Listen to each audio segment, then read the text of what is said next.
নমস্কার, সব কিরকম আছেন? ভালো আছেন?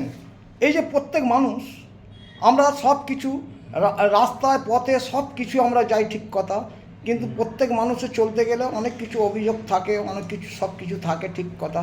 কিন্তু প্রত্যেক মানুষকে বলি, আপনি যদি ঠিক মতন চলতে পারেন অটোমেটিক আপনি সেই জায়গাতে আপনি ভালো যাবেন। আপনি যদি মনে করেন যে আপনি একটা জায়গায় যেতে গেলে হয়তো কোনো জায়গায় হয়তো গাড়ি কি আপনার কোনো কিছু হয়ে গেল, আপনি ওইটাকে নিয়ে যদি মাথার মধ্যে চিন্তা করেন, অটোমেটিক আপনার শরীর খারাপ হয়ে যাবে। যেটা নিশ্চয়ই আপনাকে বুঝতে হবে প্রত্যেক মানুষ আমাদের জীবনে ভুল ত্রুটি থাকতেই পারে, কিন্তু আমরা যে পথগুলোতে এগোতে হবে, তাহলে এগোতে গেলে নিজেকে নিজে সব কিছু বিশালভাবে থাকতে হবে, তবেই আপনি সেই জায়গাতে আপনি পৌঁছাতে পারবেন। তাহলে আপনি যদি যাবার আগামী যদি ফিউজ হয়ে যান, তাহলে কিন্তু আপনি বেশি দূর এগোতে পারবেন না। তা সেরকম প্রত্যেক দর্শককে বলি এবং প্রত্যেক মানুষকে বলি যে আপনি যে কোনো শুধু যাওয়া নিয়ে নয়, আপনি ধরো আমার শরীর খারাপ হয়েছে, হয়তো আমি কোনো ডাক্তারের কাছে গেলাম, ডাক্তারবাবু বললো বলে যে আমি তাতে মনটাকে আমি পরিষ্কার রাখবো না, আমি মনটা ডাক্তারবাবুর কথা শুনে আমার ফিউজ হয়ে যাবো, তাতে আমার নিজের শরীর খারাপ হয়ে যাবে। তা সেই জন্য দর্শক প্রত্যেক জিনিস শুধু নিজের শরীরের বলে বলছি না, আপনি যে কোনো কাজ করবেন, আপনি যেমন ভুল ত্রুটি হতেই পারে, কিন্তু সেই জায়গাতে আপনাকে যেতে হবে, সেই কাজটাকে আপনাকে করতে হবে, কিন্তু আপনাকে রাখতে হবে ইয়েস আমি কাজ করব, ইয়েস আমি যাব, তাহলে অটোমেটিক আপনার সেই সাকসেসের জায়গায় আপনি পৌঁছে যাবেন। তা সেরকম আমার কাছে আমার চায়ের দোকানে আমার দু দাদা আছে, তো দু দাদার দিকে দেখাবো এবং ওনাদের কিছু মুখ দিয়ে আমি শুনতে চাইবো, এরকম শুনতে চাইবো।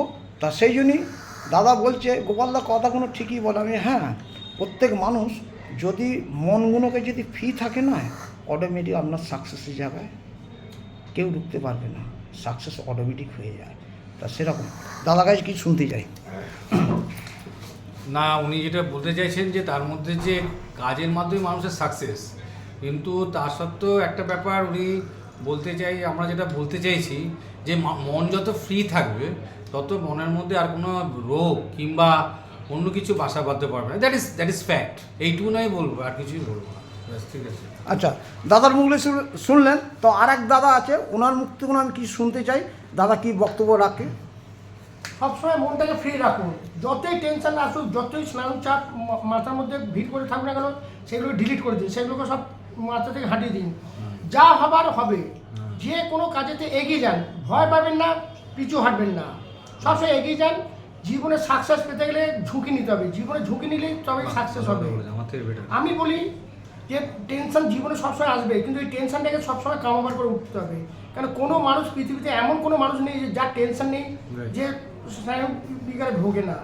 সেইটাই বলছি, এইগুলোকে সবসময় চিন্তা ভাবনা করে নিজেকে দুমড়ে রাখলে কোনদিন ভালো হবে না। কাজে নিজে উৎসাহ উদ্দীপনা নিয়ে এগিয়ে যান এবং অপরকেও সেরকম উৎসাহ দিন, যাতে সেও যেন এগিয়ে যেতে পারে। মানুষকে সবসময় আমি একটাই, আমার নীতি, আমার একটাই যে মানুষকে উৎসাহ দিন, কাউকে নিরুৎসাহ করবেন না, কাউকে দমিয়ে রাখবেন না, সবসময় উৎসাহ দিন যেন সে এগিয়ে যেতে পারে এবং আমার কাঙ্ক্ষিত পথে আমি যাতে আমার লক্ষ্যটা আমি যেন পূরণ করতে পারি, সেই লক্ষ্যে আমাকে যেতে হবে, সেইভাবে আমাকে তৈরি হতে হবে।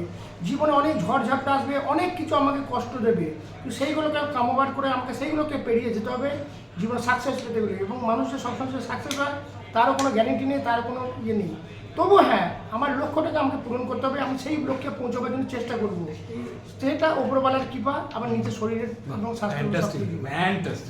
অনেক দর্শক শুনলেন, আমি প্রত্যেক ভিডিওতে আমি বলি ঠিক কথা, প্রত্যেক মানুষকে আমি বলি যে সব সময় মাইন্ড ফ্রি রাখা, মাইন্ড ফ্রি যদি রাখেন না, অটোমেটিক আমি প্রত্যেক ভিডিওতে কিন্তু আমি প্রত্যেক মানুষকেই বলি যে মাইন্ড যদি ফ্রি রাখবেন, আপনার সাকসেসের জায়গায় কেউ আটকাতে পারবে না। আর যত কুমন রাখবেন তত দেখবেন মাথা হ্যাং হয়ে যাবে। তা সেই জন্য আমি প্রত্যেক দর্শককে আমি বলি, প্রত্যেক কাজেতেই আমি বলি, কাজে ভুল ত্রুটি থাকতেই পারে, তা সেই নিয়ে আপনি চিন্তা করবেন, তাহলে কিন্তু সেই সাকসেসের জায়গায় পৌঁছাবেন না। তা সেরকম আমরা